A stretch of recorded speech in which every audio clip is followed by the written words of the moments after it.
আমাদের মাননীয় প্রধানমন্ত্রী যে নির্দেশনা দিয়েছেন এবার যে 12 ঘন্টার মধ্যে আমাদের কুরবানির যে বজ্র সব কিছু মিলে যে আবর্জনা যা কিছুই ঈদকে ঘিরে হয়ে থাকুক এগুলো 12 ঘন্টার মধ্যে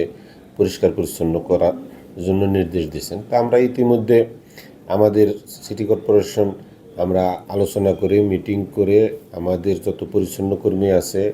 নতুন ভলেন্টিয়ার এই উপলক্ষে আমরা নিয়োগ দিয়েছি এবং আমরা অতিরিক্ত গাড়ি আমরা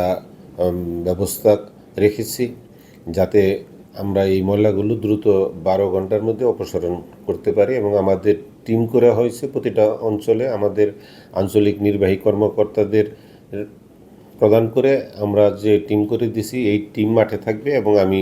নিজেও মাঠে থেকে এগুলোকে অপসারণ করব। এই চ্যালেঞ্জ নিয়েই আমরা এই গাজীপুর সিটি কর্পোরেশন বাংলাদেশের সর্বোচ্চ বৃহৎ সিটি কর্পোরেশন এটাকে পরিষ্কার পরিচ্ছন্ন রাখবো ইনশাল্লাহ।